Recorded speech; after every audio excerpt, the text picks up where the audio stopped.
Tiga. Assalamualaikum warahmatullahi wabarakatuh. Perkenalkan, kita dari kelompok 3 kelas Manajemen Teknologi dan Inovasi akan mempresentasikan tentang proyek kita yang berjudul Inovasi Rapor Digital untuk Peningkatan Transparansi dan Efisiensi dengan Metode Teknologi Acceptance Model atau TAM di Madrasah Aliyah Kediri. Di sini saya dengan dua rekan saya. Yang pertama ada Mbak Lufian Mutiari dan yang kedua ada Mbak Intan Andini. Untuk selanjutnya akan dijelaskan oleh Mbak Intan. Next. Baik, terima kasih Mas Gunawan untuk agenda presentasi pada sesi ini, yaitu terdiri dari abstrak, pendahuluan dan dasar teori, metodologi penelitian, hasil dan pembahasan, serta kesimpulan. Untuk abstrak sendiri, rapor digital merupakan inovasi dalam penilaian hasil belajar siswa yang bertujuan untuk mengelola penilaian dengan cepat, tepat, akurat, efisien, dan efektif. Penelitian ini bertujuan untuk mendeskripsikan proses inovasi penilaian hasil belajar siswa berbasis rapor digital di Madrasah Aliyah Islamiyah Kediri. Teknik pengumpulan data yang digunakan terdiri dari observasi, wawancara, serta dokumentasi. Hasil penelitian ini menunjukkan bahwa evaluasi penelitian hasil belajar siswa di madrasah tersebut melibatkan tes, pengukuran, dan penilaian dengan perbandingan kinerja siswa terhadap kompetensi yang ditetapkan. Sistem Rapat Digital Madrasah atau RDM merupakan platform komputer yang menyediakan fitur lengkap untuk mencatat dan mengelola nilai serta kinerja siswa. Namun pada pelaksanaannya masih dihadapkan pada kendala seperti keterbatasan akses jaringan internet dan server yang tidak selalu terhubung. Meskipun secara teknis RDM sesuai dengan pedomannya, yaitu namun dapat terdapat kendala dalam pelaksanaannya yang menghambat pencapaian tujuan dan mengelola hasil belajar siswa. Selanjutnya, untuk latar belakang sendiri, untuk inovasi rapor digital di Madrasah Aliyah Islamiyah menjadi solusi kunci dalam mengatasi tantangan distribusi rapor dan meningkatkan efisiensi serta akurasi pelaporan hasil belajar siswa dengan mengadopsi pendekatan metode teknologi acceptance model atau TAM. Penelitian ini bertujuan untuk memahami secara mendalam kebutuhan dan preferensi pengguna termasuk guru, siswa, orang tua, dan administrator sekolah. Diharapkan bahwa dengan pemahaman yang lebih baik terhadap pengguna, rapor digital dapat dirancang sedemikian rupa sehingga memenuhi harapan dan menjadi alat yang efektif dalam meningkatkan transparansi dan kualitas pendidikan di madrasah. Perumusan masalahnya terbagi tiga, yaitu bagaimana inovasi yang dilakukan untuk pendistribusian rapor di madrasah yang dilakukan saat ini secara manual ke sistem yang rapor digital dan diakses melalui web, serta bagaimana upaya untuk yang perlu dilakukan oleh madrasah untuk memastikan memiliki infrastruktur yang memadai agar rapor dapat dilaporkan secara online, dan bagaimana tingkat kesiapan teknologi di lingkungan sekolah dalam penerapan pelaporan online.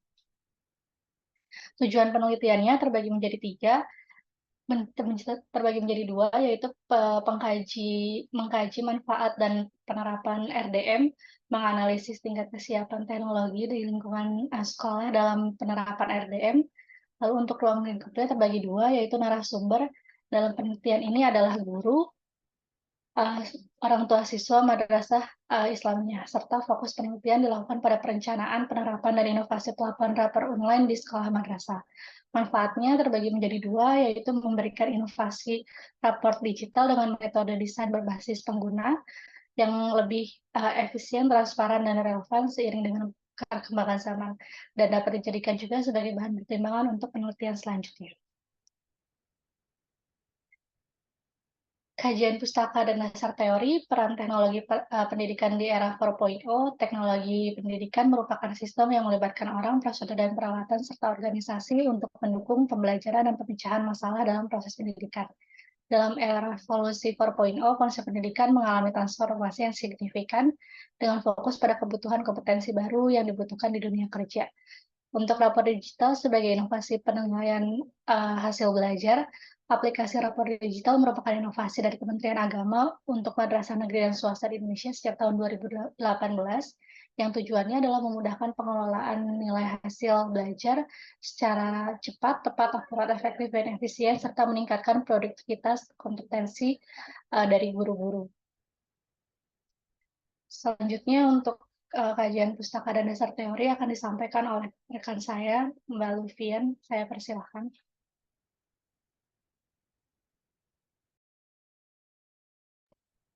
Selanjutnya teknologi acceptance model atau TAM. Jadi model penerimaan teknologi TAM ini sebuah teori yang menjelaskan dan memprediksi kemungkinan individu untuk menerima dan menggunakan teknologi baru.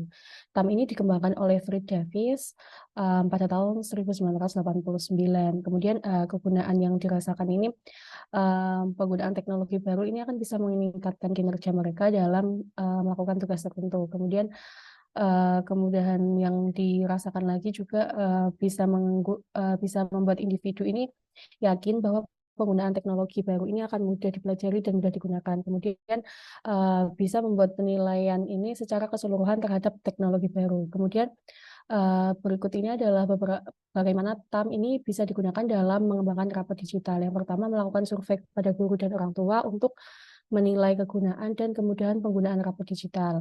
Kemudian dari hasil survei ini dapat digunakan untuk mengidentifikasi area di mana rapor digital ini dapat ditingkatkan. Selanjutnya bisa untuk mengembangkan materi pelatihan untuk membantu para guru dalam mempelajari cara menggunakan rapor digital. Kemudian terdapat materi pelatihan yang difokuskan pada tugas-tugas yang paling sering dilakukan guru dalam pengembangan rapor digital. Selanjutnya bisa memberikan dukungan berkelanjutan kepada guru pada saat mereka menggunakan rapor digital. Dukungan ini bisa berupa pelatihan, tatap muka, tutorial online, atau forum diskusi. Selanjutnya, next.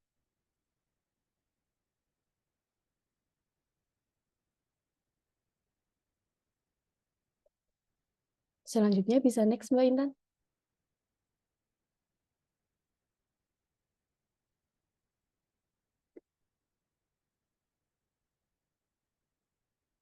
Selanjutnya,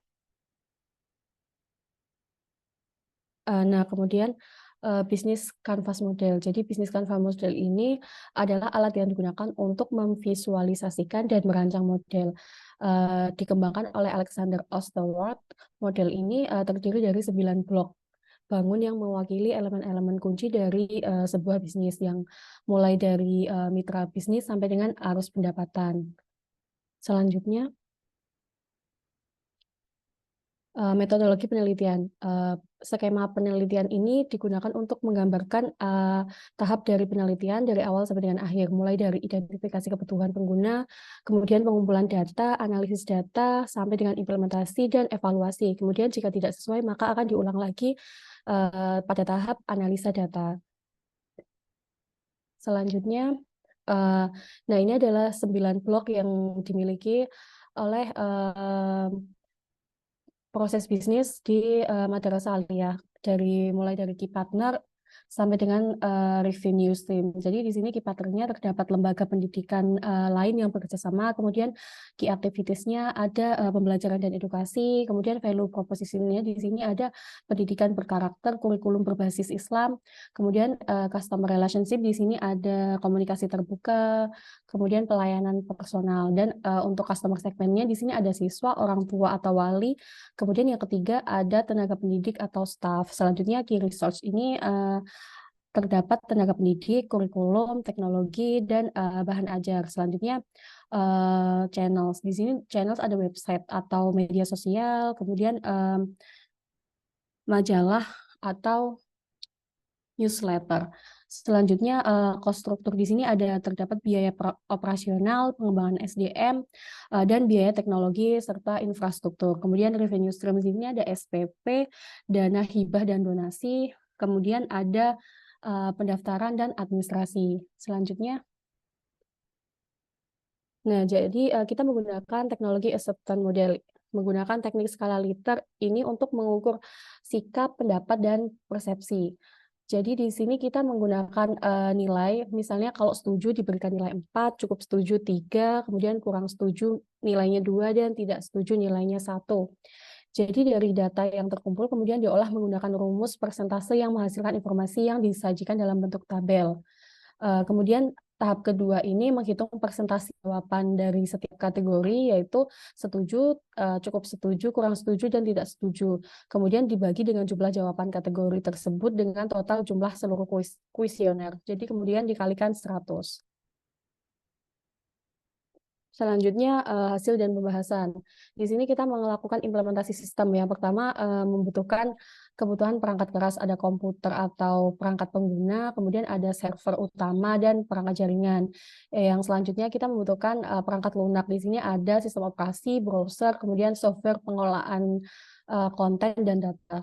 Kemudian kita melakukan implementasi metode teknologi acceptance model. Jadi dalam penerapan metode TAM ini pada sistem rapor digital, langkah pertama adalah merancangkan proses yang berfokus pada pengguna untuk mengadakan diskusi dengan guru, siswa, dan orang tua untuk memahami kebutuhan yang dibutuhkan oleh mereka. Jadi di sini ada usernya, ada guru, siswa, wali murid, dan admin. Di sini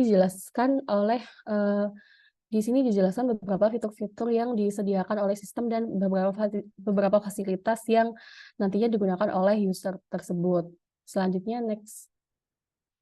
Selanjutnya akan dijelaskan rekan saya, Mas Gunawan. Oke, selanjutnya saya akan bahas tentang use case guru. Nah, user guru ini memiliki peran meliputi login untuk mengakses sistem, mengelola profil, yakni mengatur dan memperbarui data pribadi, lalu mengelola nilai, yakni melihat, mengubah, dan menghapus data nilai siswa, dan mengelola mata pelajaran, termasuk mengatur informasi terkait mata pelajaran tersebut. Yang kedua ada use case siswa. Use case siswa ini adalah user siswa yang berperan sebagai pengguna dengan beberapa fungsi utama. Yang pertama, mereka dapat login untuk dapat masuk ke dalam sistem. Nah, setelah masuk ini, siswa dapat mengelola profil mereka dengan mengatur dan memperbarui informasi pribadi yang relevan. Seperti itu. Bisa di next, Mbak. Nah, yang ketiga ada use case wali murid. Nah, use case wali murid ini berperan sebagai user untuk memantau nilai anak dan melihat perkembangan akademik anak di sekolah. Nah, mereka ini dapat login untuk masuk ke dalam sistem, dan setelah masuk ini, wali murid dapat mengelola profil mereka dengan mengatur dan memperbarui informasi pribadi yang relevan, seperti itu. Yang keempat ada use case admin. User admin ini dapat login untuk mengakses sistem dan mengelola profil dengan memperbarui informasi pribadi yang relevan. Nah, admin juga dapat mengelola nilai, termasuk melihat, mengubah, dan menghapus data nilai rapot siswa. Nah, selain itu, admin juga memiliki akses dalam mengelola jadwal seperti melihat mengatur jadwal pelajaran, terus juga mengatur jadwal kegiatan akademik dan sebagainya seperti itu. Dan juga ada termasuk mengelola kenaikan kelas seperti itu. Next. Nah, ini saya akan menjelaskan tentang desain interface. Nah, di desain interface ini berikut ini di sebelah kanan ini ada 4 desain interface ya. Ya, ini ada dari dashboard guru, dashboard admin, dashboard siswa, dan dashboard wali murid. Seperti itu. Bisa dilihat perbedaannya. Mungkin untuk next, Mbak. Nah, di sini ada desain interface dari halaman generate raport. Nah, di sini itu dijelaskan tentang seperti capaian hasil belajar, mata pelajaran yang telah diikutin, dan nilai yang didapatkan seperti itu. Next. Nah, ini untuk rekap nilainya. Kurang lebihnya sama seperti hasil generate tadi, tapi ini adalah hasil rekapannya. Next. Nah, ini adalah laporan kegiatan siswa, yang mana di sini terdapat ekstrakurikuler yang siswa ikuti dan nilai yang didapatkan seperti apa. Dan juga prestasi dan kehadirannya. Next. Nah, tantangan dan solusi. Tantangan yang pertama adalah keterbatasan akses internet, server yang tidak terhubung, dan penerimaan teknologi ini karena ini diterapkan di mungkin suatu daerah yang mana eh, mayoritas dari orang tua itu masih belum terlalu melek teknologi seperti itu. Nah, jadi solusinya ini peningkatan infrastruktur, pelatihan pengguna, termasuk pengguna user dari sisi guru, sisi siswa, dan sisi wali murid. Dan yang ketiga, dan adanya pengujian dan perbaikan berkelanjutan. Next. Nah, ini usability. Ini adalah data yang kita dapatkan. Kurang lebihnya kita respondennya ada 40 responden dari orang tua atau wali murid. Nah, data ini kita olah dengan menggunakan metode SUS atau System Usability Skill, yang mana merupakan salah satu pengujian usability yang paling terkenal. Nah, SUS ini dikembangkan oleh John Brook tahun 1986, dan SUS ini adalah skala usability yang dapat diandalkan dan juga cenderung efektif dan murah. Kuesioner ini tuh dibagikan pada user untuk dianalisis untuk mendapatkan hasil dari uji usabilitas. Next. Nah, setelah penyebaran kuesioner ini selanjutnya dilakukan perhitungan. Next.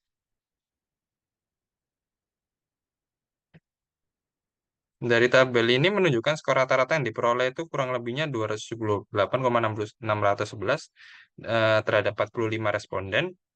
Dan nilai rata-rata SUS-nya itu, System Usability Scale, skornya dapatkan 278,611.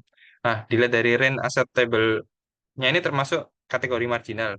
Sedangkan dari sisi grade scale, sistem menempati posisi grade D dari segi adjective rating. Nah, hasil evaluasi sistem ini berada di posisi good, yang mana hal ini dapat menyatakan bahwa sistem ini telah memenuhi kriteria usability yang baik dan mampu memenuhi keinginan dan kebutuhan user. Next. Nah, kesimpulan dari project yang kita kerjakan ini, yang pertama adanya laporan digital ini merupakan sistem baru dari penilaian hasil belajar dari siswa di Madrasah Aliyah Islamiyah di Kota Kediri. Nah, laporan digital ini bertujuan agar hasilnya itu lebih cepat, akurat, dan efisien dibanding sistem sebelumnya. Yang kedua ini hasil uji coba pengembangan aplikasi rapor digital ini menggunakan metode TAM atau teknologi acceptance model dengan menerapkan user sebagai titik fokus perancangan dan pengembangan sistem. Nah, dalam hal ini, user ini dilibatkan dalam survei dan partisipasi dalam pembuatan sistem serta pengajuan sistem guna mengetahui hasil akhir penelitian yang sesuai dengan rencana awal. Berdasarkan pengujian usability ini, eh, kita melakukan penyebaran dan 45 responden dan didapatkan nilai sebesar 278,611. Dan saran peneliti untuk kedepannya agar melakukan penelitian yang lebih baik, lalu perancangan dan pengembangan sistem rapor digital menggunakan metode TAM yang dapat meningkatkan kemudahan, kenyamanan, dan user experience lebih baik bagi user. Nah, penelitian ini juga diharapkan bisa menumbuhkan kerangka kerja dan pengembangan yang lebih kreatif secara terus-menerus dan mengikuti dan meningkatkan hasil nilai usability dari sistem ini untuk terus mendapatkan hasil reaksi positif dari user. Next. Nah, ini daftar pustaka yang kita ambil. Next. Nah, kurang lebihnya mohon maaf apabila ada salah kata. Terima kasih. Wassalamualaikum warahmatullahi wabarakatuh.